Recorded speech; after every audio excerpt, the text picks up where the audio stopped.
پیارے ناظرین و سامعین، السلام علیکم ورحمۃ اللہ وبرکاتہ۔ آج میں پھر حاضر ہوں ایک اور نئے ویڈیو کے ساتھ، اور آج ہم آپ کو سنائیں گے ایک حضرت علامہ مولانا مفتی حماد رضا صاحب کا ایمان افروز بیان، جنہوں نے اس بیان کے اندر شان خواجہ غریب نواز بیان کی ہے ماشاءاللہ بڑے اچھے انداز میں۔ آپ ذرا اس ویڈیو کو دیکھیں گے اور اس کو سنیں گے تو آپ کا ایمان تازہ ہو جائے گا، آپ کی روح تازہ ہو جائے گی۔ آپ ذرا یہ ویڈیو دیکھیں اور سماعت فرمائیں۔ پر بیٹھ کے حکومت کی ہے، لیکن ہندوستان میں تنہا بادشاہ ہے جو زمین کے اندر جا کے بھارت کو چلا رہا ہے۔ بے شک بے شک، سبحان اللہ۔ یہ انگریز نے کہا تھا، ہم نہیں کہہ رہے، ہم کہیں تو لوگ کہیں گے عقیدت میں کہہ رہا ہے۔ وہ تحقیق کر، انگریزوں کی عادت ہوتی ہے ریسرچ کی۔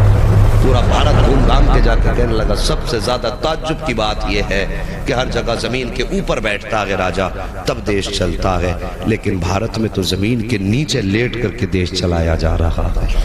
اللہ اکبر۔ سرکار غریب نواز نے پھر آ کر کے مصطفیٰ کے کرم کے وہ دریا واہ سبحان اللہ سبحان اللہ۔ اللہ اکبر۔ بیٹھے گزر رہے تھے، کچھ لوگ آگ کی پوجا کر رہے تھے، غریب نواز کی نگاہ کرم پڑ گئی، کہنے لگے یہ کیا کر رہے ہو؟ کہنے لگے کہ ہم اس کی پوجا کر رہے ہیں۔ آپ نے فرمایا اس سے کیا فائدہ؟ کہا اس کی پوجا اس لیے کر رہے ہیں تاکہ مرنے کے بعد یہ ہمیں نہ جلائے، مرنے کے بعد یہ ہمیں نہ جلائے۔ کہا کتنے دن ہو گئے؟ کوئی کہنے لگا 40 سال ہو گئے، کوئی بولا 60 سال ہو گئے۔ کہا ذرا اس میں ہاتھ رکھ کے دکھانا۔ جب ہاتھ رکھنے کی باری آئی تو کس میں ہمت تھی؟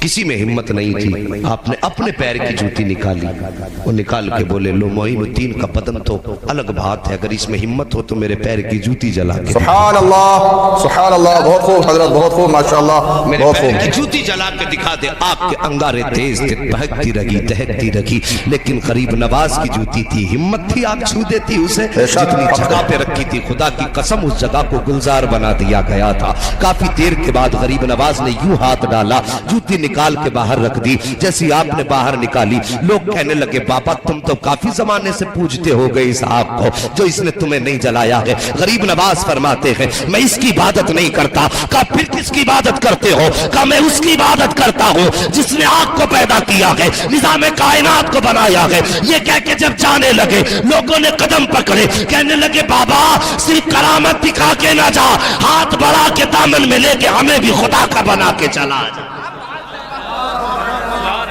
اللہ اکبر۔ یہ شان غریب نواز کی ہے، یہ میرے مصطفیٰ کے شہزادے ہیں۔ ان کے در کی سخاوت کی بات کون کرے؟ کہاں سے لاؤ گے ان کی مثال؟ یہ تو مولا علی کے بیٹے ہیں، سیدہ فاطمہ الزہرا کے دل کا قرار ہے یہ، سیدوں کے آنگن کا مہکتا پھول ہے یہ۔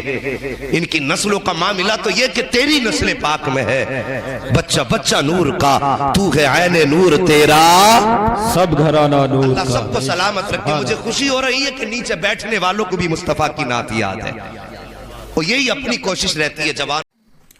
پیارے ناظرین و سامعین، السلام علیکم ورحمۃ اللہ وبرکاتہ۔ دنیا میں جہاں بھی نظر اٹھا کر دیکھیے امت مسلمہ حالت اضطراب میں دکھائی دیتی ہے۔ سکون و چین، اطمینان، کامیابی اور کامرانی نے گویا ہم سے منہ پھیر لیا ہو اس طرح محسوس ہو رہا ہے۔ ایک مظلوم قوم کی حیثیت سے ہم اپنے لیل و نہار گزار رہے ہیں، اور پوری دنیا لقمہ تر سمجھ کر جس طرح چاہے ہم کو کچلنے اور برباد کرنے پر تلی ہوئی ہے۔ ہم نے اپنی تباہی اور بربادی کے اسباب اپنے لیے کچھ بھی بھلے ہی متعین کر لیے ہوں، لیکن قرآن جو وجہ بیان کرے وہی حق اور صحیح ہے۔ دراصل ہم اپنے سنہرے ماضی اور کامیاب داعیان دین کی زندگی سے نہ کما حقہ واقف ہیں اور نہ ان کے کردار و لیل و نہار کو اپنانے کی خواہش مند ہیں۔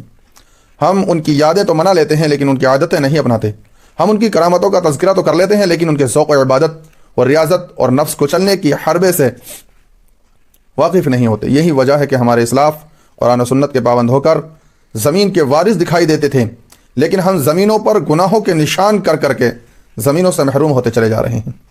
آئیے قرآن مقدس کی روشنی میں اسلاف کے طریقے کو چھوڑنے کا انجام اور ان کی اداؤں سے واقف ہونے کی کوشش کریں تاکہ ہم بھی دارین کے خسارے سے بچ سکیں۔ ارشاد خداوندی ہے فخلف من بعدهم خلف اضاعوا الصلاة واتبعوا الشهوات فسوف يلقون غيا الا من تاب وآمن وعمل صالحا فأولئك يدخلون الجنة ولا يظلمون شيئا۔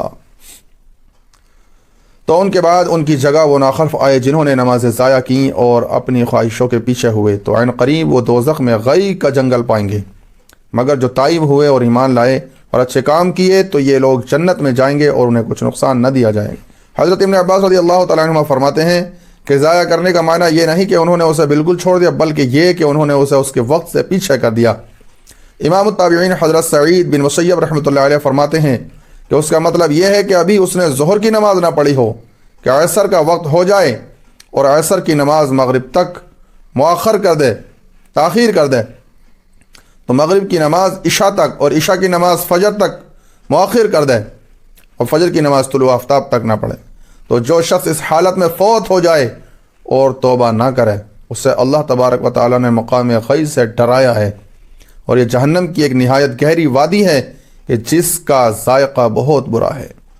مذکورہ آیات نے ہمارے اسلاف کی کامیابی کی وجہ اور ہماری ناکامی کے اسباب پر سے پردہ اٹھا دیا ہے۔ یقیناً نماز ترک کرنا کتنا بھیانک جرم ہے، اس کو قرآن و حدیث کی روشنی میں سمجھنے کی ضرورت ہے، اس لیے کہ جو چیز ہم کو جہنم میں لے جا سکتی ہے یقیناً وہ ہماری دنیاوی زندگی کو جہنم بھی بنا سکتی ہے، دنیاوی زندگی کو جہنم بنا سکتی ہے۔ اللہ رب العزت نے قرآن مقدس میں ارشاد فرمایا فَوَيْلٌ لِّلْمُصَلِّينَ الَّذِينَ هُمْ عَنْ صَلَاتِهِمْ سَاهُونَ، تو ان نمازیوں کی خرابی ہے جو اپنی نماز